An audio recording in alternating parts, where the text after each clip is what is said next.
বন্ধুসকল তোমালোকে কেতিয়াবা ভাবিছানে তোমাৰ লগৰ কিছুমান ষ্টুডেণ্টে কম পঢ়িও পৰীক্ষাত তোমাৰ পৰাও বেছি নম্বৰ পায় য'ত তুমি আৰু বাকি ষ্টুডেণ্ট একেই ক্লাছ একেই শিক্ষক আৰু একেই টেক্সটবুক পঢ়া য'ত কিছুমান ষ্টুডেণ্টে বহুত কষ্ট কৰে কিন্তু তাৰ পিছতো ভাল নম্বৰ পোৱা দেখা নাযায় আসলতে এনেকুৱা কি সিক্ৰেট আছে যিবোৰ টপাৰ ষ্টুডেণ্টে জানে কিন্তু তুমি নাজানা বন্ধুসকল যিকোনো পৰীক্ষাত ভাল নম্বৰ পাবৰ বাবে যিমান হাৰ্ড ওয়াৰ্ক প্ৰয়োজন তাতকৈ কিন্তু বেছি স্মাৰ্ট ওয়াৰ্ক প্ৰয়োজন বন্ধুসকল আজি এই ভিডিঅ'টোত আমি আলোচনা কৰিম এছএছএলসি বা এইচএছ এক্সামৰ কাৰণে কম সময়তে বেছি নম্বৰ কেনেকৈ পাবা তাৰ কাৰণে এই স্মাৰ্ট ট্ৰিকবোৰ তোমালোকে জনা উচিত যিসকল টপাৰ ষ্টুডেণ্ট আছে তেওঁলোকে এই স্মাৰ্ট ট্ৰিকবোৰ ইউজ কৰে যদি তুমি ক্লাছৰ নেক্সট টপাৰ হ'ব বিচাৰিছা নাইবা এছএছএলসি বা এইচএছ এক্সামত ভাল ৰিজাল্ট কৰিম বুলি ভাবিছা তেনেহলে এই ভিডিঅ'টো প্ৰথমৰ পৰা শেষলৈ অলপো স্কিপ নকৰাকৈ সম্পূৰ্ণ চাবা তো আহা বন্ধুসকল আমি ভিডিঅ'টো আৰম্ভ কৰোঁ number 1 always start from basic বন্ধুসকল যদি তুমি লক্ষ্য কৰা কেতিয়াবা বুজিব পাৰিবা তোমাৰ ক্লাছৰ টপাৰ আগৰ ক্লাছবোৰতো টপাৰ আছিল তাৰ কাৰণ হ'ল তেওঁ আগৰ ক্লাছবোৰতো তেওঁৰ যিমানবোৰ সাবজেক্ট আছিল আৰু টপিক আছিল সেইবোৰৰ বেসিকখিনি ক্লিয়াৰ আছিল বেছিভাগ ষ্টুডেণ্টৰ মেইন প্ৰবলেম হ'ল চেপ্টাৰটো বুজি নোলোৱাকৈ কেৱল কুৱেশ্যন এনসাৰ মুখস্থ কৰা বন্ধুসকল আমি দৈনন্দিন জীৱনত দেখাই পাওঁ যে ষ্টুডেণ্টসকলৰ মাইণ্ডছেট এটাই থাকে যে তেওঁলোকে চেপ্টাৰটো নপঢ়াকে চেপ্টাৰটো বুজি নোলোৱাকে ডাইৰেক্ট কুৱেশ্যন এনসাৰবোৰহে মুখস্থ কৰিবলৈ যায় চোৱা এক্সামত সকলো প্ৰশ্ন ডাইৰেক্ট নাহিবও পাৰে আৰু কিছুমান প্ৰশ্ন এনেকুৱাও থাকে য'ত ষ্টুডেণ্টে নিজে চিন্তা কৰি সেই প্ৰশ্নৰ উত্তৰটো লিখিব লাগে যদি চেপ্টাৰটোৰ বা টপিকটোৰ বেসিক ক্লিয়াৰ নাথাকে তেনেহলে এইবোৰ প্ৰশ্ন তোমাৰ কাৰণে হাৰ্ড হৈ যাব আৰু সেইবোৰ প্ৰশ্নৰ উত্তৰ লিখিব নোৱাৰিবা যাৰ ফলত নম্বৰ কমকে পাবা যদি প্ৰতিটো চেপ্টাৰৰ বেসিক ক্লিয়াৰ থাকে তেতিয়া এনেকুৱা ধৰণৰ প্ৰশ্ন যিবোৰ চিন্তা কৰি লিখিব লাগে সেইবোৰ প্ৰশ্ন অতি সহজতে লিখিব পাৰিবা তো বন্ধুসকল আজিৰে পৰা তোমালোকে চেপ্টাৰবোৰৰ কুৱেশ্যন আনসাৰ মুখস্থ নকৰি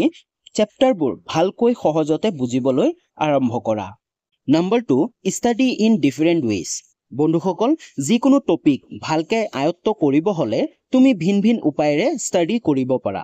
সাইন্টিফিক ৰিসাৰ্চ মতেও পোৱা গৈছে যে ডিফাৰেণ্ট মিডিয়াই আমাৰ ব্ৰেইনৰ ডিফাৰেণ্ট পাৰ্টবোৰক এক্টিভ কৰে তেনেহলে যিকোনো পঢ়া মনত ৰাখিবলৈ আৰু কেতিয়াও পাহৰি নাযাবলৈ ভিন ভিন উপায়েৰে পঢ়িব লাগে বন্ধুসকল হয়তো তোমালোকে ভাবি আছা যে ভিন ভিন উপায়বোৰনো কি সেই ভিন ভিন উপায়বোৰ হৈছে এক নম্বৰত তুমি যিকোনো এটা চেপ্টাৰ পঢ়াৰ পিছত কি বুজি পালা সেই চেপ্টাৰটো পঢ়ি সেইবোৰ নোটবুকত নোট কৰিব লাগে বন্ধুসকল নোট কৰা মানে কেৱল কুৱেশ্যন এনসাৰ লিখাই নহয় যিকোনো এটা চেপ্টাৰৰ যি কনসেপ্টটো আছে সেই কনসেপ্টটো বুজি পাই তোমালোকে তোমালোকৰ নিজৰ ভাষাত সেই কনসেপ্টটো শৰ্টকে লিখি ৰখাটোৱে হৈছে নোটছ কৰা 2 নম্বৰত সেই চেপ্টাৰবোৰ বিষয়ে ইউটিউবত ভিডিঅ' চাব পাৰা বন্ধুসকল এছএছএলসি আৰু এইচএছৰ কাৰণে ইউটিউবত প্ৰতিটো সাবজেক্টৰ প্ৰতিটো চেপ্টাৰৰ এক্সপ্লেনেশ্যন ভিডিঅ' এভেইলেবল আছে তো তোমালোকে যিকোনো ইউটিউব চেনেলত তোমালোকে সেই চেপ্টাৰবোৰৰ বিষয়ে জানিব পাৰা নাইবা বন্ধুসকল আটাইতকৈ বেষ্ট উপায়টো হৈছে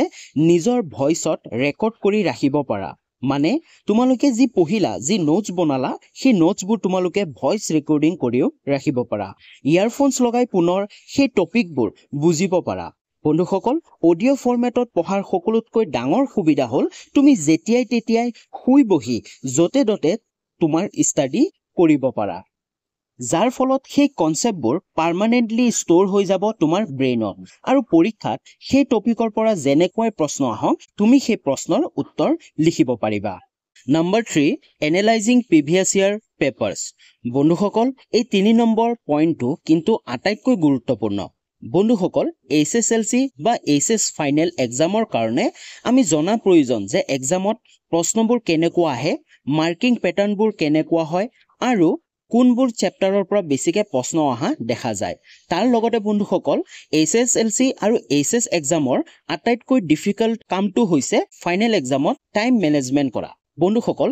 এক্সামৰ টাইম মেনেজমেণ্ট আৰু পৰীক্ষাৰ বাবে 100% ৰেডি হৈ থাকিবলৈ আমি প্ৰিভিয়াছ ইয়াৰ কুৱেশ্যন পেপাৰবোৰ প্ৰেক্টিছ কৰা দৰকাৰ বন্ধুসকল যদিহে এইবাৰ HSLC বা HS এক্সাম দিবা তেনেহলে লাষ্ট 5 ইয়াৰৰ কুৱেশ্যন পেপাৰবোৰ ভালকৈ প্ৰেক্টিছ কৰা নম্বৰ 4 সামাৰাইজ হোৱাট ইউ ৰিড বন্ধুসকল এক্সামৰ আগত যিকোনো টপিক 4 পৰা 5 বাৰ ৰিভাইজ কৰা জৰুৰী কিন্তু বন্ধুসকল এটা কমপ্লিট বুক 4 পৰা 5 বাৰ ৰিভাইজ কৰা ইম্পসিবল কিন্তু বন্ধুসকল তোমালোকৰ ক্লাছৰ যিবোৰ টপাৰ আছে তেওঁলোকক সুধি চাব পাৰা তেওঁলোকে এক্সামৰ আগত সেই এক্সামটোত যি আহিব টপিক বা যি চেপ্টাৰ আহিব সেইবোৰ তেওঁলোকে 4 পৰা 5 বাৰ ৰিভাইজ কৰে কিন্তু বন্ধুসকল যদিহে তোমালোকেও প্ৰতিটো চেপ্টাৰ বা প্ৰতিটো টপিক সামাৰাইজ কৰি শৰ্ট নোটস বনাই ৰাখা তেনেহলে এক্সামৰ আগত 4 পৰা 5 বাৰ ৰিভাইজ কৰা তোমালোকৰ কাৰণে সহজ হৈ যাব এতিয়া বন্ধুসকল শৰ্ট নোটস মানে কি বা সামাৰাইজ মানে কি বন্ধুসকল তোমালোকে যিমানবোৰ চেপ্টাৰ পঢ়িবা যিমানবোৰ সাবজেক্টৰ সেই চেপ্টাৰবোৰৰ কিছুমান এনেকুৱা ইম্পৰ্টেন্ট পইণ্টবোৰ থাকে বা কিছুমান সন থাকে বা কিছুমান ব্যক্তিৰ নাম থাকে বা কিছুমান ইম্পৰ্টেন্ট কনসেপ্ট থাকে সেই কনসেপ্টবোৰ তোমালোকে সহজত শৰ্টকে তোমালোকে লিখি ৰাখিবা যাতে এক্সামৰ আগত সেইখিনি তোমালোকে পঢ়িলে তোমালোকৰ গোটেই চেপ্টাৰটো বা গোটেই বুকটো তোমালোকৰ ৰিভাইজ কৰা হয় বন্ধুসকল যদি ভিডিওটো উল্লেখ কৰা সকলো পইণ্টবোৰ নিয়মিতভাৱে ফলো কৰা মই গ্যাৰান্টি দিছো তুমি ক্লাছৰ নেক্সট টপাৰ হবা নাইবা HS বা HSLC এক্সামত ভাল এটা ৰিজাল্ট কৰিবা বন্ধুসকল যদিহে ভিডিওটো ভাল লাগিছে আৰু তোমালোকে এনেকুৱা আৰু ভিডিও চাব বিচৰা তেনেহলে তোমালোকে কমেন্ট কৰি জনাব পাৰা বন্ধুসকল আজিলৈ ইমানখিনি আছিল যদি ভিডিওটো ভাল লাগিল তেতিয়াহলে ভিডিওটো লাইক কৰি দিবা কমেন্ট কৰি জনাবা আৰু চেনেলটো সাবস্ক্ৰাইব কৰিবা তাৰ লগতে তোমালোকৰ বন্ধু বান্ধৱী আৰু ভাইটি ভণ্টিলৈ ভিডিওটো শ্বেয়াৰ কৰি দিবা তো পুনৰ লগ পাম নতুন এটা ভিডিওলৈ তেতিয়ালৈ বাই বাই